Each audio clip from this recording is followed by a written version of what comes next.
And welcome back to this Thanksgiving episode of Daytime Ottawa.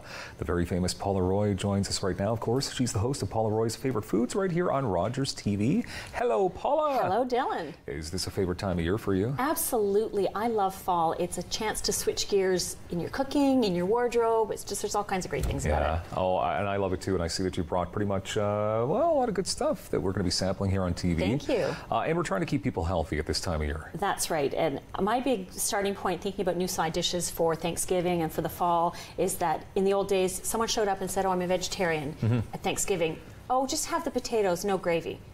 And it's like, wait a minute, what about, you know, a balanced meal and so on? So these are dishes that obviously would appeal to vegetarians or vegans, but I think everyone at your table is going to really enjoy them because they're packed with flavor and they're nice and fresh tasting, and they do go well with traditional turkey gravy stuffing, the whole bit. It's pretty tough to just eat a plate of potatoes too.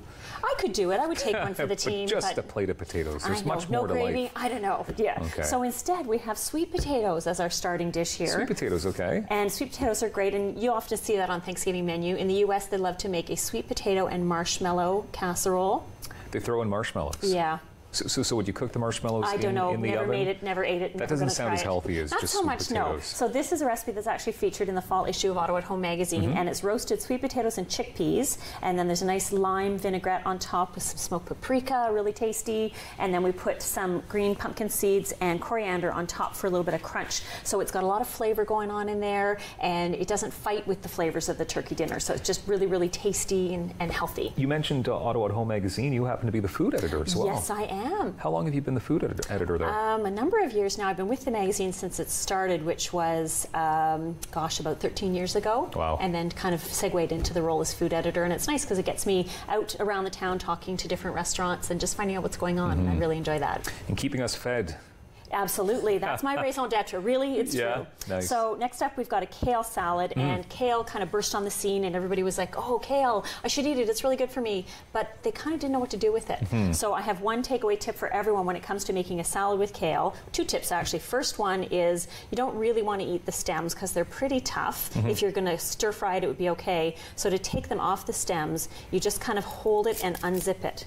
And the stem comes off and you're left with just the leaf. So that's a good one. Second tip is when you're putting your kale in the bowl and you've got your dressing, you have to get both hands in there and massage the dressing in. You have to massage your kale. You have to massage your kale, and believe it or not, it makes a big difference because it just starts to break down some of the toughness, and then the leaves are not so hard to chew. Well, and then you'll notice the kale's much more relaxed too. It's true. Look, see, this is all uptight and this is all relaxed. Exactly. That's a massage. Well played. That's, bowl of kale right there. It's a sleep, actually. It's a sleep. And we've got a nice lemon and balsamic vinaigrette on here, and then I've put in some walnuts for protein and some cranberries because it's Thanksgiving. And then if you've got vegans, you can use a vegan shredded cheese or just Parmesan if you're just feeding vegetarians or omnivores. So again, nice, colorful, looks great on the plate. It's not going to argue with the turkey. It's going to get along well. So two things. So when you're massaging your kale, what kind of music do you listen to? Like, I tend to go Italian opera. Oh, really? Yeah. Because you know I'm a big Yanni fan, right? So that's what I would have. That would work too. Yeah. Or some pan pipes, whatever you like. Sanfir. Yeah. Okay. I also I'm curious about omnivores. So like you have dinosaurs over for Thanksgiving?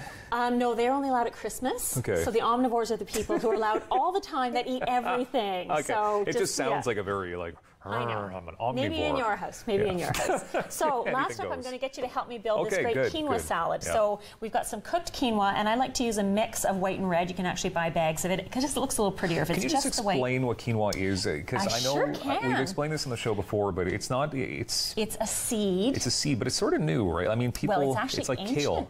It's ancient. But it's new on the scene, right? That's right. It came up from South America kind of about 15, 20 years ago, and then in the last kind of 10 years, it's really burst onto our North American palates. And why people are loving it is because it's got protein in it, lots and lots of protein and fiber. So for a vegetarian or vegan, it's a really wholesome, nutritious dish. And it kind of takes on the flavor of whatever you throw at it, sort of like tofu.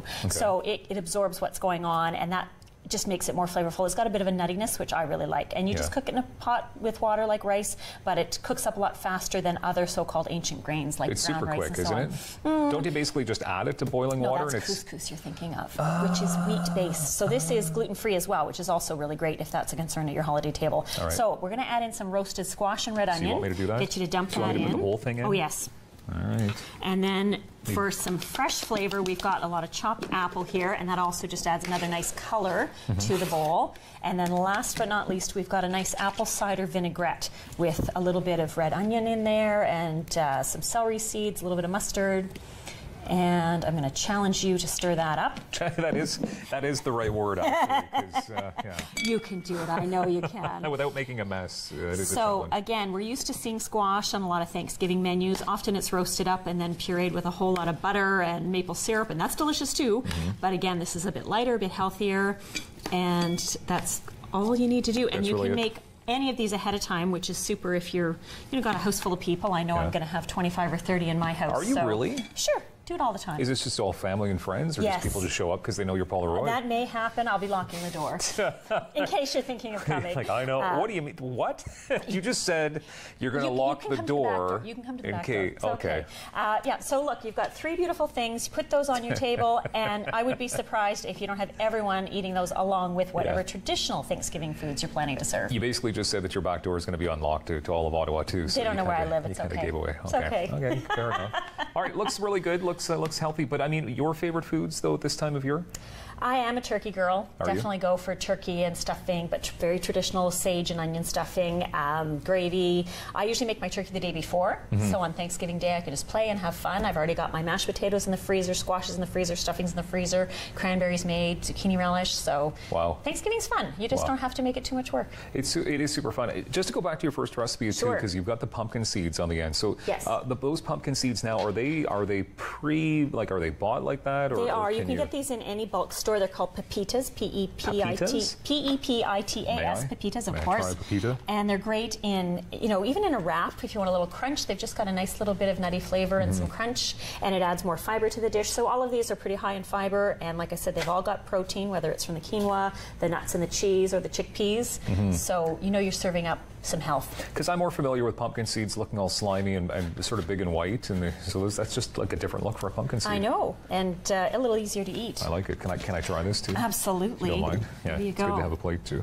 Just going to take a mouthful. So sorry. So let's just all 3. Do you have specific names? So this is roasted chickpea and sweet potato salad, and that's found in Ottawa At Home magazine, page 87, on newsstands all across the city now. And this is shredded kale salad with cranberries, and that's on my blog, Constantly Cooking. And quinoa with roasted squash and apple cider vinaigrette, also found on Constantly Which Cooking. I'm about to try. And this is the dish Healthy. that turned my husband into a quinoa lover. Really? Did it? Yep, he really, really likes this one. And I understand he has a 6-pack too, like of abs. Yeah, absolutely. So you're doing something right. All that healthy food. Paula Roy, host of Paula Roy's Favorite Foods on Rogers TV. Thank you very much for being here. Happy Thanksgiving. Thank you. Happy Thanksgiving to you too. And not to be outdone, she is the mom in the know. Julie Finley joins us next in the kitchen right here on Daytime.